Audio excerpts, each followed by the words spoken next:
আসসালামু আলাইকুম। আজকের এই ভিডিও হচ্ছে আমার প্রাণপ্রিয় প্রবাসী ভাইদের জন্য, যারা নতুন আসবেন, যারা নতুন আসছেন, মজলিসে চাকরি করেন। তো তারা গাওয়া সম্বন্ধে আসলে কেউ বুঝে না যে কিভাবে বানাইতে হয়, গাওয়া কি। তো আজকে ছোট্ট করে একটু ধারণা দিব। দা গাওয়া হচ্ছে এক পদের কফি। হ্যাঁ, এক পদের কফি, কিন্তু এটা একটু ডিফারেন্স আমাদের বাংলাদেশে যেই কফিটা পাওয়া যায় এটার থেকে একটু ডিফারেন্স। হ্যাঁ, তো এটা আরবিরা শখ করে খায় তাদের এনার্জির জন্য, হ্যাঁ। তো আজকে দেখাবো গাওয়া, আপনাদের গাওয়া দেখাবো আজকে। প্রবাসী ভাইয়েরা আজকে দেখবেন যে গাওয়া কাকে বলা হয়। দেখুন, এটা হচ্ছে আপনার গাওয়া আসওয়াদ। এটা গাওয়া আসওয়াদ কেন বলা হয়? কালো জিনিস করা বলে আসওয়াদ। হ্যাঁ, আরবিতে বলা হয় আসওয়াদ। তো এটা হচ্ছে গাওয়া আসওয়াদ। এটাও হচ্ছে গাওয়া, এটা মিক্সচার করা।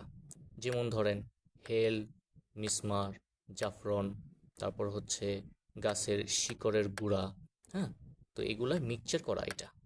আর এটা হচ্ছে আপনার মিক্সচার করতে হবে। এক, দুই, তিন, তিনোটাই আপনার গাওয়া, কিন্তু তিনোটার তিন রকমের স্বাদ। তো এটা কিভাবে মিক্সচার করতে হবে আপনাদের একটু ধারণা দিই।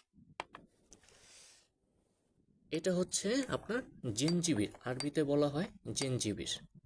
বাংলাদেশে এটা হচ্ছে আপনার আদা, আদাকে বলা হয় জেনজিবির। এটা হচ্ছে এলাচির গুঁড়া। হুম, এলাচির গুঁড়া। এটা হচ্ছে আপনার মিসমার। মিসমার বলতে আপনার বুঝা, আরবিতে বলে মিসমার, কিন্তু বাংলাদেশে এটা বলা হয় ওই যে গাছের বাকলা, বা যে কোনো একটা নাম বলে আর কি, তোমার জানা নাই, ওটা গাছের বাকলাই বলা হয়। তো এগুলা একটা, দুইটা, তিনটা, তিনটা জিনিস আপনার এটার সাথে মিক্স করে তারপর আপনার গাওয়া বানাতে হয়। হুম, আর এটা কোনো মিক্স করতে হয় না।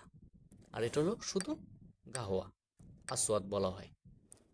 তো এটাই আজকে আপনাকে দেখালাম। পরবর্তী ভিডিওতে আপনাদের দেখাবো কিভাবে গাওয়া বানাতে হয়। পরবর্তী ভিডিওতে আপনাদের দেখাবো ইনশাল্লাহ। আল্লাহ হাফেজ।